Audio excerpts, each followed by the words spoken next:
बिस्मिल्लाहिर्रहमानिर्रहीम।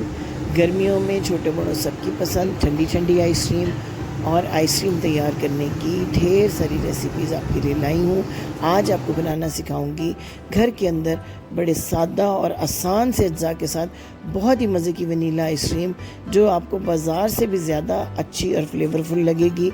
अगर आपने इस रेसिपी की छोटी छोटी जो टिप्स और ट्रिक्स हैं उनको गौर से देखा तो बाज़ार से ज़्यादा अच्छी आइसक्रीम तैयार होगी।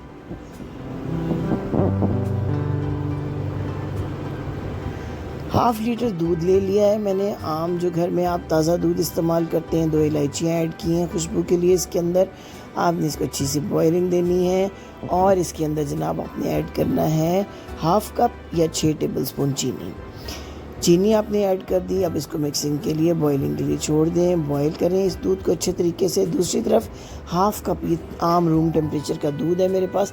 इसमें 2 टेबलस्पून मिल्क पाउडर और 2 टेबलस्पून वनीला कस्टर्ड का पाउडर ये मैंने ऐड कर दिया। कोई सा ब्रांड का मिल्क पाउडर आप ले सकते हैं, इसके अंदर से बड़ा अच्छा फ्लेवर आएगा। अच्छी तरह से इसको मिक्स करें और जब दूध अच्छी तरह बॉयल हो जाए तो इसको ऐड करें थोड़ा थोड़ा करके। इलायचियाँ मैंने अब निकाल दी हैं इसके अंदर से, खुशबू आ चुकी है दूध के अंदर। आपने ये देखिए बॉइलिंग स्टेज के ऊपर जो ही दूध आया है थोड़ा थोड़ा करके मैंने इसके अंदर ये मिल्क पाउडर और वनीला कस्टर्ड का जो पाउडर है वो ऐड करना शुरू कर दिया हुआ है। हाफ़ के जी ये ताज़ा मिल्क था, इसके अंदर 2 tablespoon milk powder, 2 tablespoon vanilla custard powder add करके और मैंने 6 टेबलस्पून शुगर इसमें ऐड की है। ये देखिए अब ये बहुत अच्छा सा गाढ़ा होता है, इसको अपने थिक करना है। इसकी कंसिस्टेंसी को हमने काफ़ी थिक रखना है। ठंडा होने के बाद भी ये काफ़ी थिक होता है, लेकिन आपने पहले भी इसको थोड़ा थिक रखना है। मैं आपको दिखाती जाऊंगी साथ साथ कि क्या हमारी रिक्वायर्ड जो है वो कंसिस्टेंसी होनी चाहिए आइसक्रीम के लिए। तैयार होता जा रहा है, ये 5 मिनट तकरीबन आप पकाएंगे। ये देखें जब आप चम्मच के ऊपर निशान डालते हैं उंगली से, तो जब ये अच्छी तरह तैयार हो जाता है तो ये बिल्कुल जो निशान है कायम रहता है, दोबारा से कस्टर्ड इसके ऊपर नहीं आता। अब तैयार हो गया ये आपका बैटर, तो इसको एक बाउल में शिफ्ट करें और दोबारा से इसको अच्छी तरह मिक्स करें ताकि इसके अंदर किसी भी जगह पे कोई जो है वो इकट्ठा ना होना शुरू हो, क्रीम या बैटर। ये देखिए अच्छी तरह मिक्स करने के बाद मैंने इसमें 1 पैकेट डेयरी क्रीम का, जो आम आपको डेयरी क्रीम पैकिंग में मिल जाती है, 200 ग्राम इसके अंदर डेयरी क्रीम मैंने ऐड की है। 4 ड्रॉप्स मैंने वनीला एसेंस के इसके अंदर ऐड कर दिए हैं। अब आपने इसको दोबारा से बहुत अच्छी सी मिक्सिंग देनी है और इससे पहले आपने बैटर को अच्छी तरह ठंडा ज़रूर कर लेना है क्रीम ऐड करने से पहले। और जो क्रीम है वो भी आपने फ्रीज़र में रखनी है, फ्रोज़न क्रीम जो है वो आपने इसमें यूज़ करनी है। इन दोनों चीज़ों का ठंडे होना बहुत ज़रूरी है।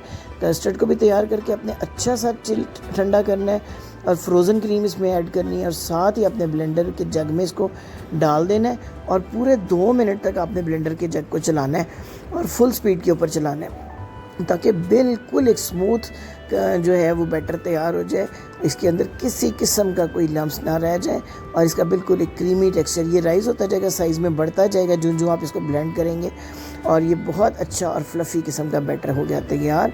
मेरे पास ये केक का बड़ा मोल्ड है, इसके अंदर मैं इस तमाम बैटर को, क्योंकि बैटर ज़्यादा था और आइसक्रीम का डब्बा मेरे पास छोटे साइज़ का था तो मैंने इसके अंदर डाल लिया।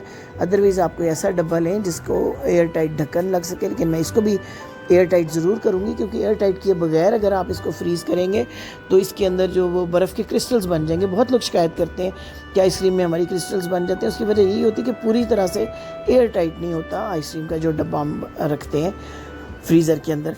तो जनाब अगर आप मेरी रेसिपी आपको पसंद आ रही है तो आपसे रिक्वेस्ट कि मेरे चैनल को सब्सक्राइब कीजिए, बेल आइकन को ज़रूर प्रेस कीजिएगा ताकि आने वाली भी जो ज़बरदस्त आसान सादा सी रेसिपीज़ हैं वो आप तक इसी तरह पहुंचती रहें। शेयर कीजिएगा अपने फ्रेंड्स के साथ, फैमिली के साथ इस रेसिपी को। लाइक का बटन दबाना मत भूलिएगा। आपके ज़बरदस्त मज़े के जो कमेंट्स हैं मैं उनको बहुत इंजॉय करती हूँ और पूरी कोशिश करती हूँ कि तमाम जो कमेंट्स आएँ उनको रिस्पॉन्ड भी कर सकूँ।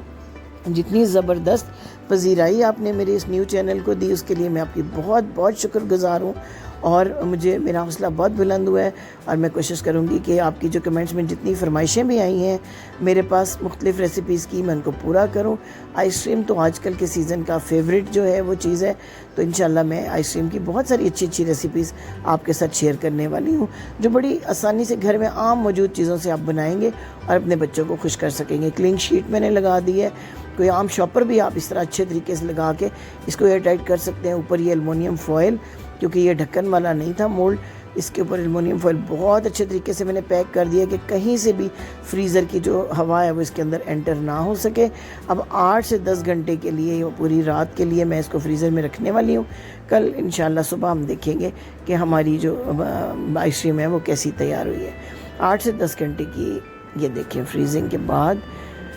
अब जनाब हम चेक करते हैं, ये देखें, चाहें तो पिस्ते बादाम से गार्निश कर लें इस आइसक्रीम को।